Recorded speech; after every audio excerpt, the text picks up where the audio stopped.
My parents are disappointed I didn't get married because I'm Egyptian. I'm in my 30s, so I was supposed to be married 20 years ago. So they're like, TikTok. I love London. I live here now. I moved here from LA. Thank you guys so much. That was super warm. That was amazing. I felt that in my heart. No, I miss LA a little bit. I miss the way everybody there just came up to me speaking Spanish all the time. Right in. I don't speak Spanish.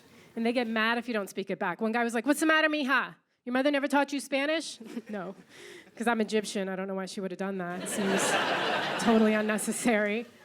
He wouldn't let it go, though. He's like, "You must be half. Are you half Latina? You must be half." I'm like, "I'm not at all, but I get it. I'm short. I'm brown. My name is Maria.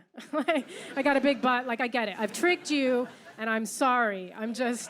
I'm not at all Latino, okay? So if you don't mind, I'd like to get back to eating my burrito. Thank you so much." I ended up moving to London because I met a guy who lives here. We fell in love.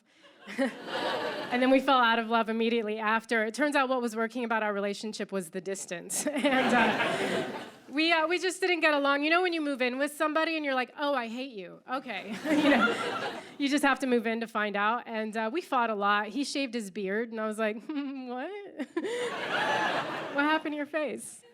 It's okay. It's just shocking. And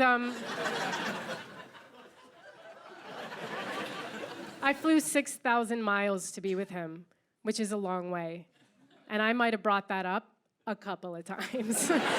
Like every small fight we got into, I might have mentioned it. Like we went out to eat and he took the booth seat at the restaurant right away. Thank you for understanding that's ridiculous. You can't take that seat. You have to have a conversation about it. Like, do you want the booth seat or should I have it? He just sat down. I was like, what the? That's fine.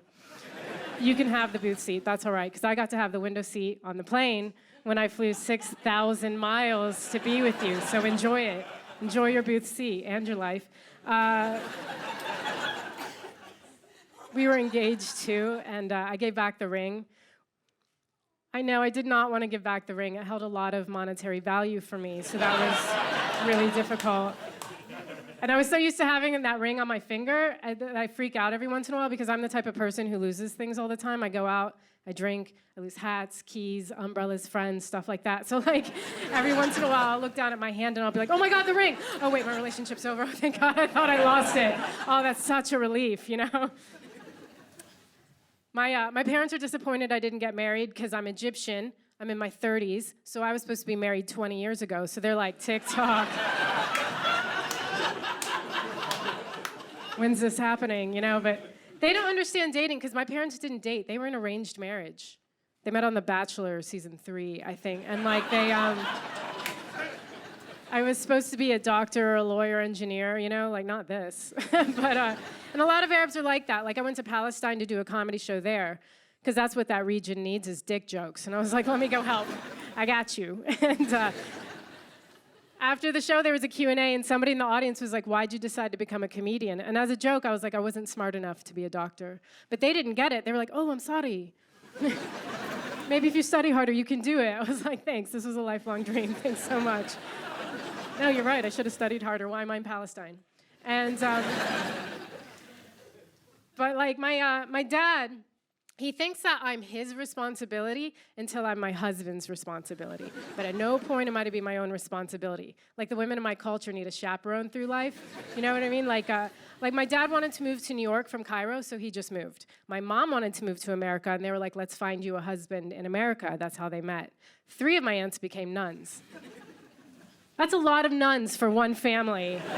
I was like, "Mom, why did all your sisters become nuns?" She was like, "Because they didn't want to get married." And then she caught herself. She's like, "Because they love God." And I was like, no. I knew it. They saw their options. Meet Samir. He doesn't know how to do his own laundry, and he has hummus in his beard right now. Or meet God. The only thing you're doing on your knees is praying. And they were like, "Yeah, God, that sounds great. Is this the way to the monastery? Let me get my stuff."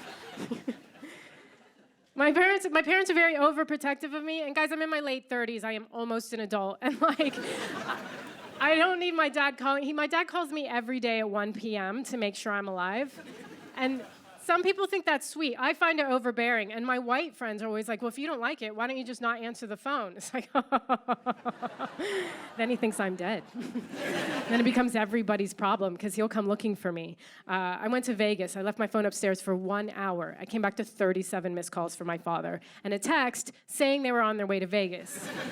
They took their credit cards back and went home. It was brutal. And but the Middle East was a huge problem. My dad freaked out when I told him I was going to Palestine. And he was like, I need the number to the hotel you're staying at. I need the number to the US consulate. I need the number to Hamas, just losing his mind. And he's lucky I just went to Palestine. I was supposed to go on a whole Middle Eastern tour that year. I was supposed to go to Egypt, Lebanon, Syria, Yemen, and Palestine. But then the Arab Revolution happened and it became too dangerous. So one by one, we're crossing off Egypt, Lebanon, Syria, Yemen, and we just went to Gaza where it was safe. And I'm in Gaza teaching comedy to refugees, and then somebody from Hamas is coming in like, yo, your dad is on the phone, you need to take this call, okay? I cannot negotiate with this man, take the call. Also, I agreed to marry you. I don't know how I did that, just here, take this call. That's it for me, thank you so much. I'm Maria Shehata, bye.